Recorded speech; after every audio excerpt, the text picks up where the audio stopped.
सुंदरपुर एक बहुत खूबसूरत राज्य था। वहाँ के राजा राजा चक्रवीर थे। वे बहुत ही बहादुर और न्यायप्रिय राजा थे। वे हमेशा अपने प्रजा की भलाई के लिए सोचते और उनके बारे में ही बातचीत करते रहते थे। वे अपने दरबारियों और सभी कर्मचारियों से अपने जैसा व्यवहार करते थे। उनकी एक खूबसूरत बेटी थी जिनका नाम था दुलारी। दुलारी बहुत ही खूबसूरत थी और वो अपने गार्डन में खेलते रहती थी। गांव के सभी लोग बहुत खुश थे और राजा की तारीफ करते थे। वे जब उसी गांव में एक चुड़ैल भी रहती थी। वह लोगों को बहुत डराती थी। इसी बात से लोग बहुत परेशान थे। उनकी चर्चा घर घर में होती रहती थी। हमेशा लोग उनके बारे में चर्चा करते थे। वह गांव की एक कब्रिस्तान में रहती थी। वही उसका बसेरा था। एक बार की बात है, जब राजकुमारी अपने गार्डन में खेलने के लिए निकली थी। वह उसके पास गई और उसने राजकुमारी को खूब डराया। इसीलिए वो अब महल से बाहर निकलना बंद कर दी। यह खबर दरबारियों के द्वारा राजा चक्रवीर तक जा पहुंची। दरबारियों ने उनको चुड़ैल के बारे में सब कुछ बताया।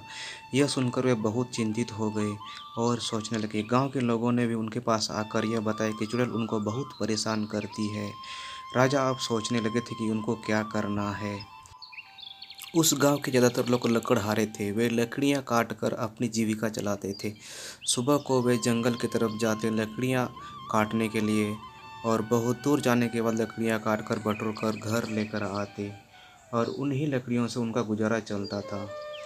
वे लोग हमेशा जाते जंगल में लकड़ियां काट कर इकट्ठा करते और उनको लेकर बेचते थे और इसी से उनका गुजारा चलता था। फिर भी उस राज्य के सभी लोग बहुत खुश थे। वे निराश नहीं थे। बस उनकी एक ही परेशानी थी और थी वो काली चुड़ैल।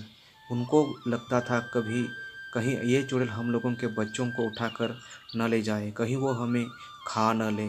इसीलिए वो डर डर कर काम करते थे। लेकिन वे लोग मजबूर थे, क्योंकि अगर वे काम नहीं करते तो फिर उनकी जीविका रुक जाती। इसलिए वे हमेशा काम करते थे।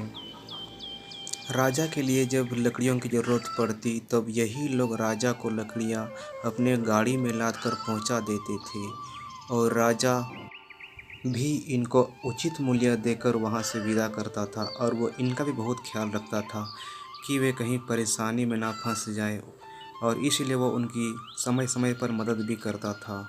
और उनको जो भी ज़रूरतें होती वे लोग जब राजा के पास आकर बोलते, राजा उनको लाकर देता था। इसलिए वे लोग हमेशा राजा की बात मानते थे और राजा को जितनी लकड़ियों की ज़रूरत होती वे उनको पहुंचा देते थे। राजा बहुत अच्छा था।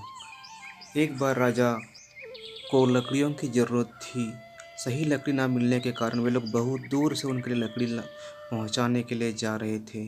राजा भी उसी दौरान अपने महल से निकलने वाला था और वो गांव के भ्रमण में जाने वाला था। ये लोग रास्ते से गुजर रहे थे। राजा ने उनको देखा कि वो लोग बहुत मेहनत कर रहे हैं। ये इस बात से बहुत प्रसन्न हुए। उन्होंने पूरे गांव का दौरा किया और महल में लौट गए। दरबारी भी उनके बारे में ही बातचीत करते थे। एक बार की बात है, ये सभी लकड़हारे जंगल की तरफ लकड़ियाँ काटने के लिए जा रहे थे। उनको पता नहीं था कि वहाँ चुड़ैल आ भी सकती है, इसलिए वे जा रहे थे। उनको मन में डर तो था कि कहीं चुड़ैल उनको ना मिल जाए। और ये बात सच हुई। जब वे जंगल के बीचों बीच पहुँचे तो घने जंगल के बीचों बीच उनको वो चुड़ैल मिल गई और उन्होंने उनको बहुत डराया और धमकाया। ये बात राजा और रानी तक जा पहुंची। वे दोनों बहुत चिंतित थे, क्योंकि उनकी बेटी पहले ही बहुत दुखी थी और वो बाहर भी नहीं निकल रही थी। अब क्या करते? राजा जब अब गांव भ्रमण में निकला तो वे जब भी जाते, जहां भी जाते, सारा गांव सुनसान हो गया था। कोई भी बाहर नहीं निकलता था। सबको चुड़ैल का डर रहता था।